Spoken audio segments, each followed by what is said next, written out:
Musta kayo guys? Welcome kayo sa aking YouTube channel. Magsasagot na naman tayo ng comment. Okay, so ito yung tanong niya. Sir, tanong ko lang, magkano po pakyawan sa roofing at trusses? Labor lang po, 250k po labor lang sa roofing at trusses. Okay po ba yan? 100 square meter ang bahay. Thanks. So ito yung tanong niya.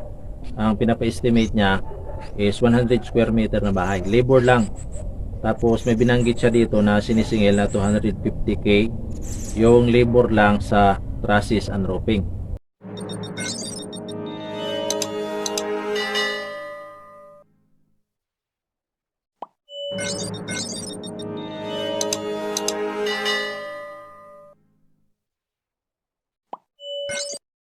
So hindi ko alam kung siya yung magpapagawa ng bahay o siya ang mamamakyaw.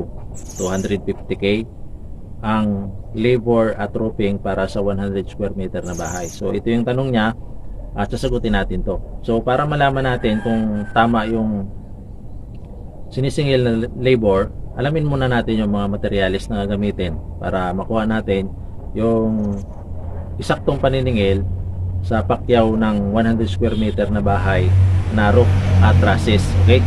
So ang magiging scope natin, ang magiging scope of work natin is trusses plus roofing, fascia board, and gutter system. Okay? So bibigyan kita ng practical guide, rough estimate para sa trusses at roofing 100 square meter na bahay. So unahin natin estimate ang roof truss. Okay? Roof trusses. Bumo nito na sigilan ngayon 2026. Okay? So ang floor area is 100 square meter. Ang roof type ng bubong, gable roof. Okay? Pitch ng roof pitch natin is 25 to 30 degree. Ito yung tarik. Ito yung tarik ng bubong mo, yung roof pitch. 25 to 30 degree. Ang spacing ng mga trusses natin is 1 meter. So mas makakatipid tayo ng konti kung 1.5 meter ang magiging agwat ng mga trusses natin. So ang estimate ko dyan na trusses na gagawin mo is mga 11 set. Okay? Yan. So mamaya estimate din natin yung 4 agwas. Ito kasi cable roof yung in-estimate natin, ganun lang. Yung 4 agwas naman, may 4 yun na side, yung tinatawag na 4 agwas.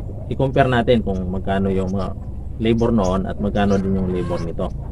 Okay. Ito yung mga bakal na gamitin natin at saka yung size nya. Okay? Ganun din yung kapal nya.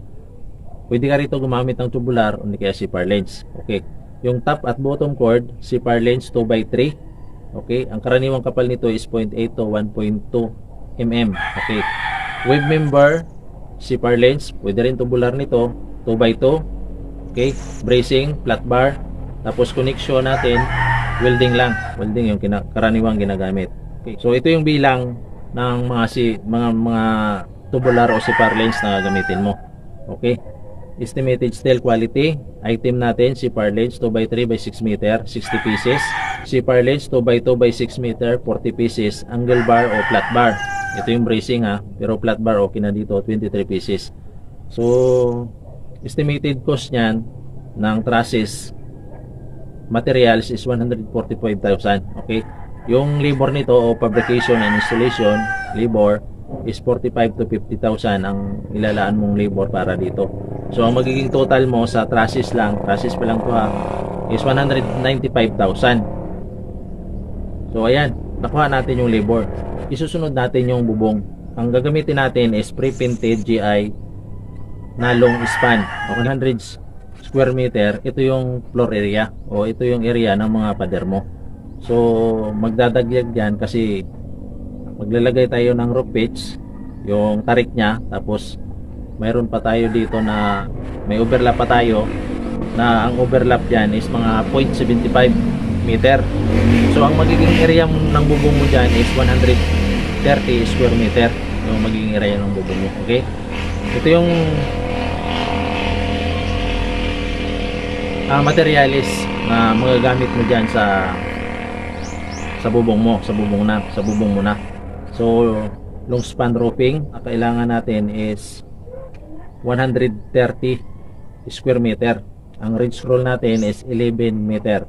Thick screw natin is 2,200 pieces.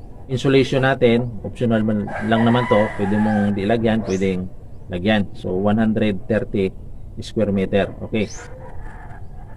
So ito yung estimate natin. Yung long span 550 to 700 per square meter. Okay? So ang kailangan mong budget niyan is 71,500 to 90,500 para sa budget mo sa long span mo na bubong. Okay, yung accessories mo, yung screw, mga 8,000 to 9,000 ang budget mo.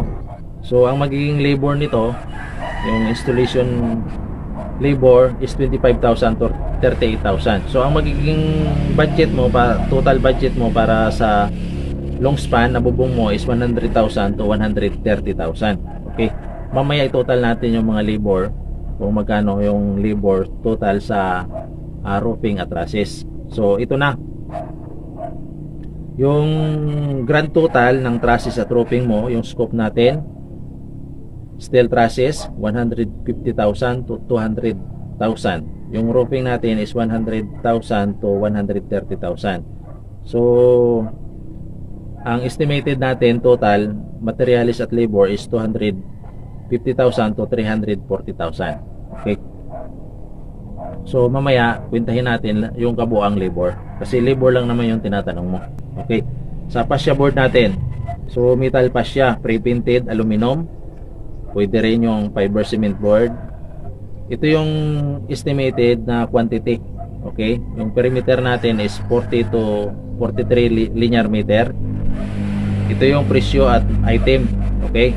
Yung materials natin is 8,000 to 12,000. Yung installation labor natin is 5,000 to 8,000. So ang magiging total nito, total fascia board, labor and materials is 13,000 to 20,000. So ito naman yung gutter natin. Yung gutter o box gutter, karaniwang type pre-painted GI box gutter. Ang kapal nito is 0.6 to 0.8 mm. So ito yung estimated quantity.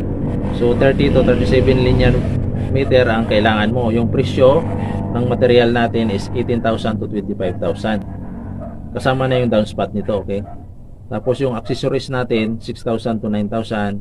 Installation at labor natin is 8,000 to 12,000. So ang magiging total ng gutter natin, labor and materials is 32,000 to 52,000. Okay. Ito yung updated price ngayong 2026 para sa roofing package, 100 square meter na ipapabubong mo. Yung scope natin, trusses and roofing. Ang cost range natin is 250,000 to 340,000 yung estimate natin para sa roofing and trusses. Tapos sa fascia board is 13,000 to 23,000. Tapos sa gutter system natin is 32,000 to 45,000. Ang magiging grand total niyan, labor and materials is 320,000 to 390,000. Okay. So ito yung rough total labor for 100 square meter na trusses. Okay, sa trusses, labor lang to ha. 100 square meter times ang range niya na 630 pesos per square meter to 750 pesos per square meter. So ang kailangan nating budget yan sa labor lang is 63,000 to 75,000. Okay, sa trusses lang to ha.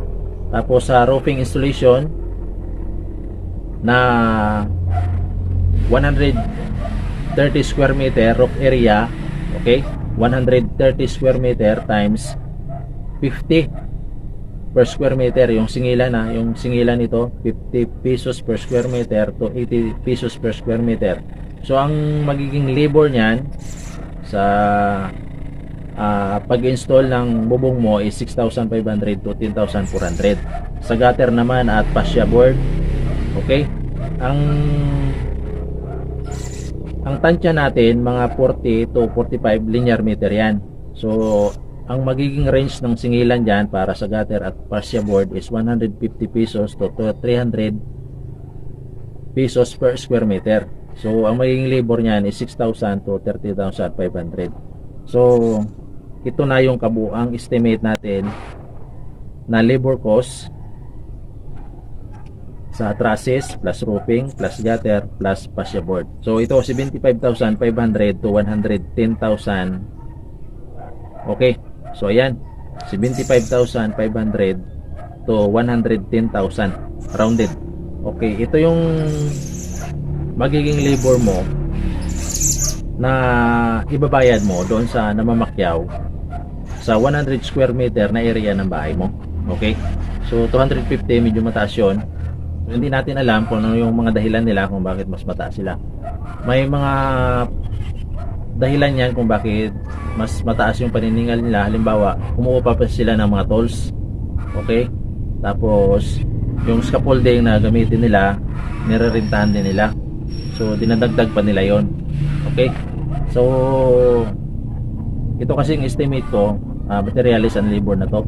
Hindi dito kasama yung scaffolding. Kung minsan kasi yung scaffolding na yan, dinadagdag nila yan sa paniningil sa may-ari. Okay? So ayan. So ito naman yung estimate natin para sa 4 Aguas, 100 square meter na bahay. Karaniwang labor cost estimate dito sa Pilipinas ngayong 2026, labor lang at hindi kasama yung materialisa. So floor area 100 square meter. Tingnan natin kung magkano ang tinaas niya. Okay?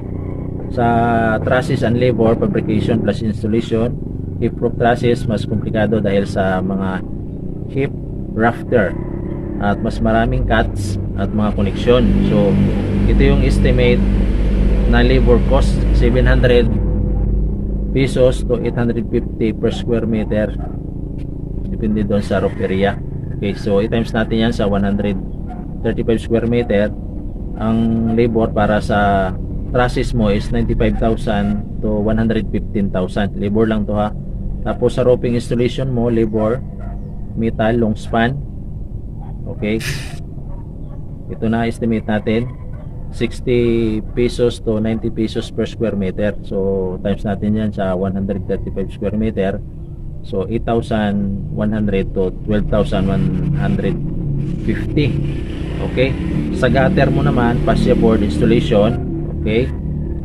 Ang karaniwang singilan nito ay nagre-range ito ng 180 pesos to 320 pesos per linear meter.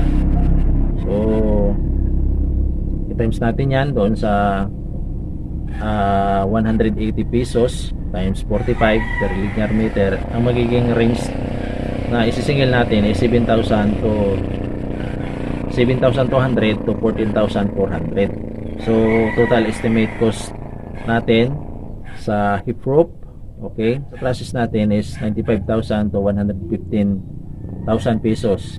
Sa roofing installation natin is 8,100 to 12,150 pesos. Tapos sa gutter natin is 7,200 to 14,400. Okay.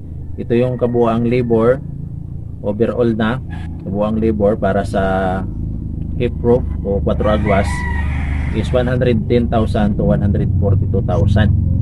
So ito yung labor na ibabayad mo pag 4 Aguas ang style ng bubong mo. So mas mataas siya kaysa doon sa gable roof. Mas mataas siya ng mga 10 to 20%. Okay? So dahil yan sa medyo komplikado ang 4 Aguas. So ayan, sana nakatulong sa iyo itong idea ko kung magkano yung dapat mong ibayad sa pakyaw, pagpapakyaw mo sa bubong na 100 square meter. So pwede mo naman tawaran yung 250,000 kasi yun nga ang ibang dahilan dyan kung bakit mataas yan dahil nag-uupa sila ng tolls, nagrenta sila ng tolls, ganun din yung mga scaffolding. Okay, tapos yung iba pa. So tanungin mo sila kung bakit mas mataas. Tapos banggitin mo dapat mga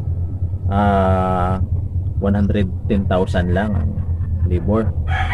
Bakit taas naman 250? So yun, pwede mong tanungin. Tapos tawaran mo.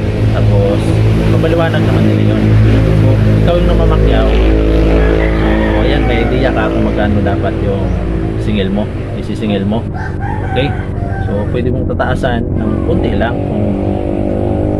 kung magkano yung pag-rent mo sa mga scaffolding. Okay?